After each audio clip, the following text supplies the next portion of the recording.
Hey guys, welcome to Train Forever.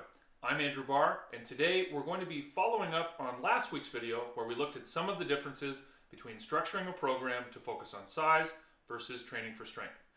Today's video is a continuation of that same subject, but we'll be looking at some different training variables. Today we'll be looking at how being focused on size or strength might influence how you think about your training, and how this perspective can influence specific training variables with a particular focus on training frequency. I mentioned this quickly in last week's video, but it merits a more detailed review. Hypertrophy, or size, is a measure of what your body is, how big your muscles are, whereas strength is a measure of what your body can do, or how much weight you can lift. The two things are related, but not perfectly. People with big muscles do tend to be strong, but there are some very strong people who aren't particularly big. Understanding this provides some insight into some of the things that are or are not important to each training goal. To put on size, nutrition, specifically a caloric surplus, is essential. Training provides the stimulus that can catalyze growth, but for your body to make new muscle tissue, it has to be made out of something, and that something is food. You need to intake more than you need to meet your basic energy requirements for your body to have something to make new tissue out of. The same is not necessarily true for strength. You can become significantly stronger without gaining an ounce. This has to do with the multifaceted nature of strength. Whereas hypertrophy is really just existing muscle fibers getting bigger and not much else, there are many physiological factors that contribute to the successful expression of strength. A huge component of strength is your neuromuscular system. When you do an exercise, let's say a squat, many muscles are involved. These muscles are organized into something called motor units. A motor unit is a neuromuscular grouping of muscles or components of muscles, and it's how your body organizes itself to produce force and create movement. Regular training can improve the ability of your neuromuscular system to get motor units to do work. This can be an increased rate at which the body recruits the biggest and most powerful motor units, resulting in increased force output, or it can mean improved contraction sequencing, or the order in which the different motor units involved in a movement are recruited, resulting in more efficient movement and thereby increased force output. Through these neuromuscular pathways, strength can be improved significantly without the body adding an ounce of new tissue. Now, for some of you who are primarily interested in size, you might be wondering why anybody would want to get stronger without a corresponding increase in mass. Well, it's important for weight class athletes like fighters, and it's also important for many power and speed athletes who want the benefit of increased force production without being slowed down by extra body mass. And in fact, some casual lifters like to approach their training this way too. Another element of strength is a person's ability to express their strength. There might be a very big person who is able to generate a lot of force in an isometric deadlift test, but they might lack the mobility to get into that bottom position to pull the bar off the floor.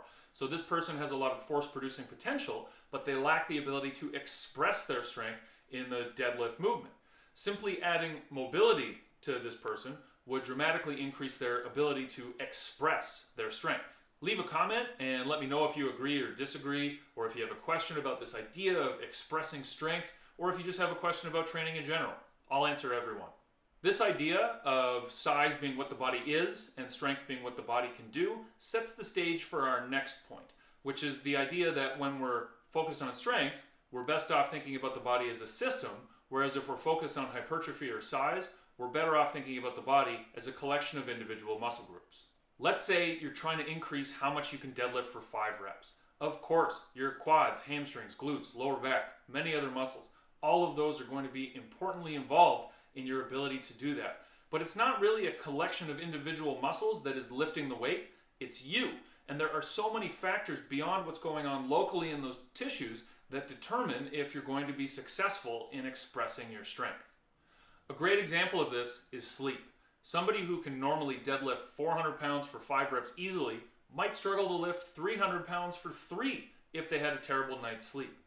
Obviously, nothing changed locally in the muscles. It's the mind, the central hub of the system, that's been compromised by the poor night's sleep. Another great example of the body being a system is the law of irradiation, which states that a given muscle will work harder or be able to produce more force if the other muscles in the body are also contracted. You can think of irradiation as an abdominal brace that spills out throughout the entire body. It's a great example of why the skill of creating whole body tension is essential for success in barbell training. The takeaway is that there are so many things that go into the successful expression of strength that viewing the problem through the lens of individual muscle groups risks missing important pieces of the puzzle when structuring your training plan. This doesn't mean that individual muscles are not important. It's common to see significant gains in a particular lift if you strengthen a link in the chain that had previously been weak. It's just one piece of the puzzle. To make a muscle grow, we have to subject that muscle to a combination of load, stress, and damage, training at a threshold intensity for sufficient volume per training week, paying attention to things like the sensation of stretch in the muscle or noticing the accumulation of pumps throughout our working sets. Do you need to get adequate sleep? Of course. Does irradiation still make a muscle work harder? Absolutely. But we're talking about primary focus. Part of the challenge of focusing on growth is structuring your program so that we're sure that we're subjecting each muscle group to an adequate stimulus to drive growth using what we know is optimal for each individual muscle group. And this brings up our third point about training frequency. For successful muscle growth, a great general rule is to train each muscle group twice per week. This has been investigated and confirmed to be superior to training each muscle group once per week, as seen in the classic bro split of chest, back, legs, shoulders, arms. When structuring your training program, we need to be aware of which exercises hit which muscle group so that we can ensure each muscle goes through a sufficient number of working sets spread over 2 separate workouts for best results.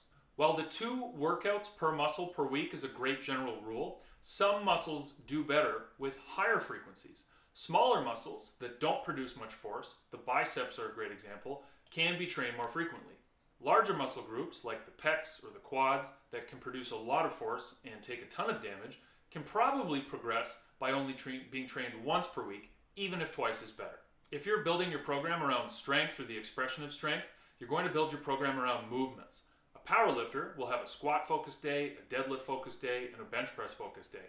If you're interested in getting stronger but you're not a powerlifter, you might have the opportunity to get a little bit more creative and build one of your workout days around an overhead press or another compound lift.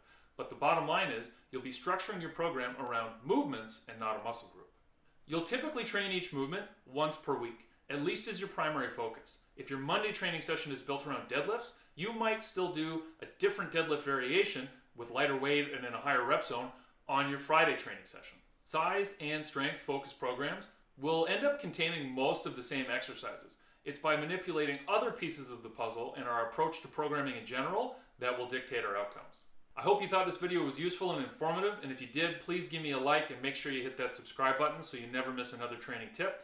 And if you check out the description, you'll find a link to my free guide to building core strength, as well as my 12-week training program specifically for beginners, and you can find information about my online coaching as well. Thanks so much for watching. We'll see you next week.